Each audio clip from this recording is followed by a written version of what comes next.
Welcome to Rainbow Soul Vodcast, where our Soulstrology comes forward to help you manage your everyday life, with forecasts and deep dives on natal charts and queer perspectives on the planets, transits, and more. A group discussion about upcoming transits with tips on how to read these transits in your own chart. Hollis offers years of wisdom and natal chart knowledge with Bright Hawk's positive perspective and Lacrosse's inquiry. We offer the complete queer astrology experience. Welcome to Rainbow Soul. Please help us by subscribing, sharing, and commenting and reviewing. You can also learn where else Rainbow Soul is offered on our website at rainbowsoul.show.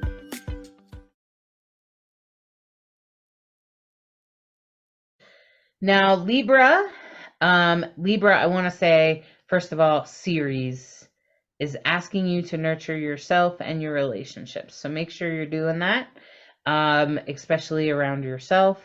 And so nurture yourself so that you can be a better partner. Okay. I know Libra being the master of relationships, Libra suns will sometimes consistently be trying to get the perfect relationship, but Libra risings will actually get it. And Libra moons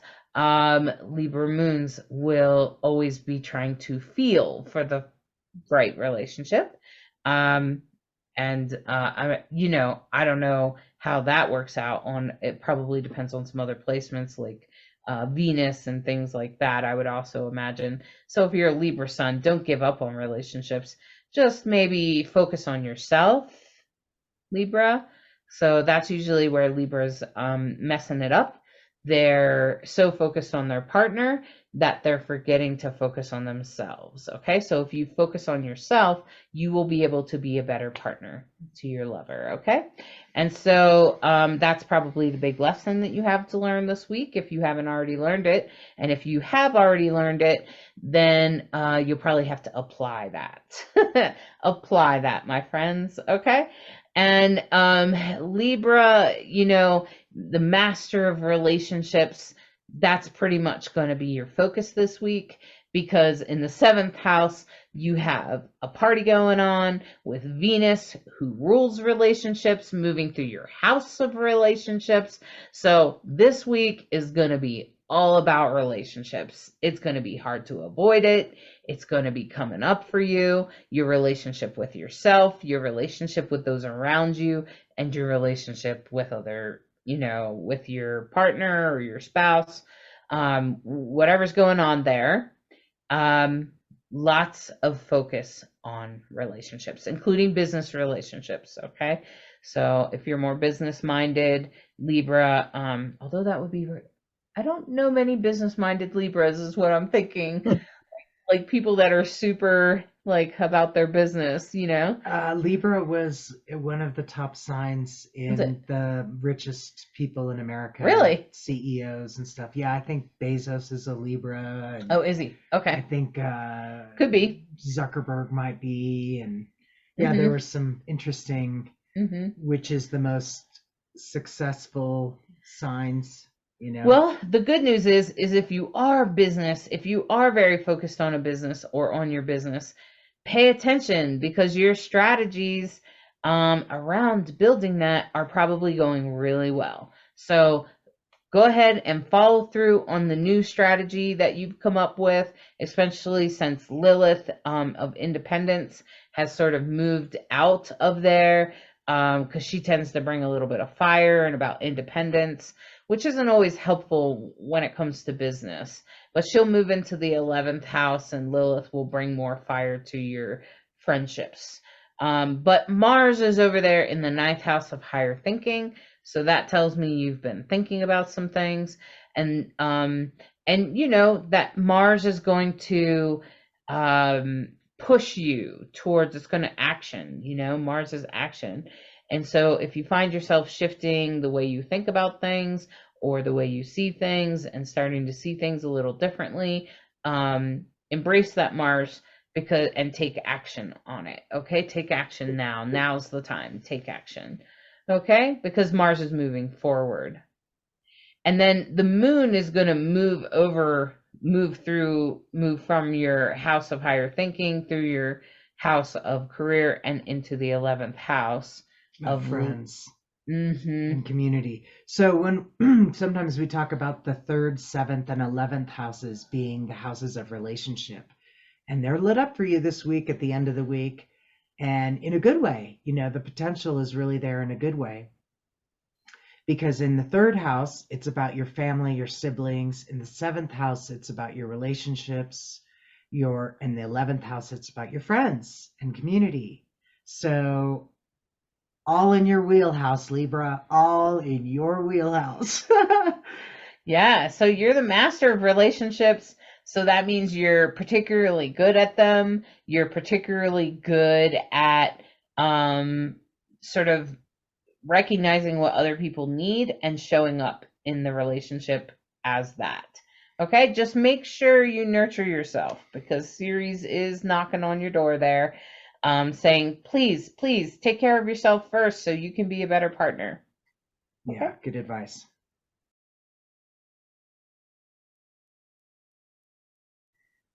And my Scorpio friends, as a Scorpio rising myself, boy, I look in the 6th house and go, I don't know, your daily life might be a little overwhelming right now. Just saying. Just a little. Just saying. And if you find that you are doing things over again, or something about past lives keeps happening in your life, well, that's been a long ongoing theme now for a while, hasn't it? So, whatever's come up with you about past lives and stuff, that's going to be leading forward. But what I also notice is that your relationships right now are vital, okay? Because that's your north node in the 7th house. Relationships are vital. So the relationships that you're building right now are very important. And what's happening in your 6th house is like about your health, yes, but it's also about your daily life and your work and whatever you do day to day. So Scorpio, you probably find yourself a little overwhelmed, but you might be really loving it, because Venus is going to move through there and she's going to light up everything. She's going to bring in a little bit of luck for you. She's going to maybe bring in some healing for you and bring forth some commitment. So for Scorpios really can embrace and love change typically. And typically strong Scorpio placements like Scorpio rising and Scorpio moons are more comfortable with changes and transformations. And so they're more likely to be like, okay, and just allow those changes to come in, okay? And, Mercury is moving from your house of roots. So maybe you'll find something going on there, maybe with your parents or something like that, or something that has to do with your roots or your old way of doing things or where you came from, going into the 5th house. And that's Mercury again. That's your communication, the way you talk, and messages from spirit, okay? And that's in the 5th house of Pisces. That's in your house of romance and creativity. So apply creativity, especially towards the end of the week. Start applying creativity to your daily life, especially if it's overwhelming. If you're like, oh my God, I can't get all these things done, right? If that's going on for you, just try to find some creative ways of dealing with that. What else do you see, Bright Hawk? You covered that really well. And you know Scorpio, frankly, personally, better than I do. So I think that was really well said. It's not always an easy sign, but it's a sign.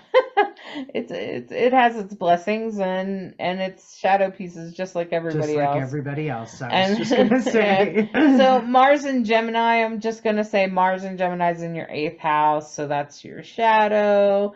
That's death. That's taxes. Oh boy, taxes.